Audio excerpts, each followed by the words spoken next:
Contact ഒന്ന് കളിക്കട്ടെ. ഓന് ഈ മലയുടെ മുകളിലുള്ള പൈസയും മുടക്കിച്ച്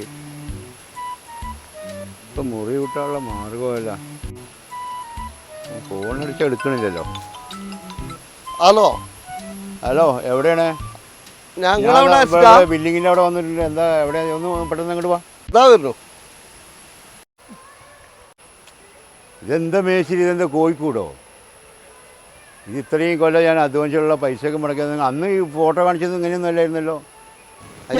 ഇതെന്താ സംഭവം? ഞാൻ ഇതിന്റെ വെറും മേസിന് മാത്രമേ കോണ്ടാക്ട് ചെയ്യാൻ മണ്ണാർക്കാടിലുള്ള ഒരാളാണ്. എന്നാ പിന്നെ അയാളെ വിളിക്കുന്ന ആളെ വിളിച്ചു തരാം നിനക്ക്. വിളിച്ച അയാളെ വിളിച്ചതാക്കത് എന്തത്? ഹലോ ഫൈസൽ ഭായ്, ആരിഫ് ഭായ് ഇവിടെ എത്തിക്കണു. ഒരു മിനിറ്റ് എന്താ പ്രശ്നം? കുണ്ടോട്ടിന്ന് വന്നിക്കണു. തന്നെ എന്താ ചെയ്യാ? അതിപ്പം ആകെ ചൊറയായി കിടക്കണത്. പിന്നെ വിളിച്ചോന്ന് പറയണേ, നമ്മൾ എന്തേലും ചെയ്തേന്ന്. നമ്മള് കട്ടത് പുറത്തിറങ്ങി നമ്മൾ രണ്ടാളും മോശമാണത്. എന്തേലും പറഞ്ഞ് ഒഴിവാക്കാം. അതല്ലേ ബോസ്? അതാണ് ഞാൻ കണ്ടില്ല ആളെ. ഒന്ന് സംസാരിക്കാം. അവര് ആരിഫ് ഭായ്. ആരിഫ് ഭായ്, അസ്സലാമു അലൈക്കും. ഞാനാ കോണ്ടാക്ടർ. നമ്മളെ സ്വന്തം ആളാണ്. മൂപ്പരെ ഏൽപ്പിച്ചു തന്നാണ്. എന്തേലും കുറവ് കുറ്റോണ്ട് എന്നോട് പറഞ്ഞോളേ. ഇതിപ്പോ എന്താ അറിയോ, ഈ ഉരുൾപൊട്ടുന്ന സ്ഥലമാകൊണ്ടേ ഞാൻ ഏകദേശം ഒരു 20-25 അടി താത്തിക്ക. ഇതിപ്പോ താത്തി കാണിച്ചു തരാൻ പറ്റില്ല, മൂപ്പർക്ക് അറിയാം. ഇങ്ങനെയല്ല, ഇതല്ല, ഇത് കോഴിക്കോട് പോലെ തോന്നണ്ട. അതിന് അടി 20 അടി താത്തിക്കാണ്. അതുകൊണ്ടാണ് നിങ്ങൾ ഒരിക്കലും ഒരു 25 ദിവസം സമയം തരും. നല്ലൊരു കടമുറിയൊക്കെ ഞാൻ കാണിച്ചു തരാം. പോരെ? ഞാൻ നല്ല വർക്കിലപ്പോ മൂപ്പര് വിളിച്ചപ്പോ വന്നു.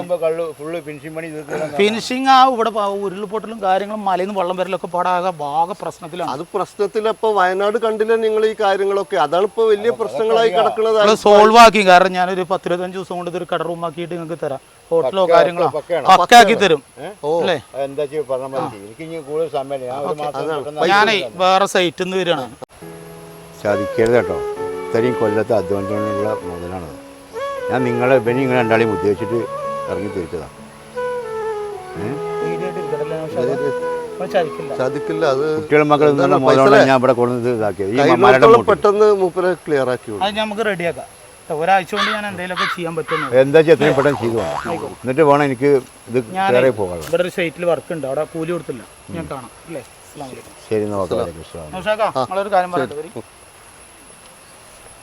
15 ദിവസം ടൈം പറയണം. അതൊന്നും വിഷയമല്ല പൈസല്ലേ. അത് ഈ പ്രവാസികളോട് നമ്മൾ ഇങ്ങനെ പറയുന്നത് നല്ലത്. കുഴപ്പമൊന്നുമില്ല. അത് പാവങ്ങളാണ്. എല്ലാ പ്രവാസികളും ഇങ്ങനെ തന്നെയാണ്. പക്ഷെ നമ്മളത് കറക്റ്റാക്കി കൊടുക്കണമെന്നുള്ളൂ. 15 ദിവസം കഴിഞ്ഞാൽ 15 ദിവസം കഴിഞ്ഞാൽ അടുത്ത വരയിൽ ഞാൻ ശരിയായി കൊടുക്കാൻ. ഞാൻ വിടുക. ഓക്കെ.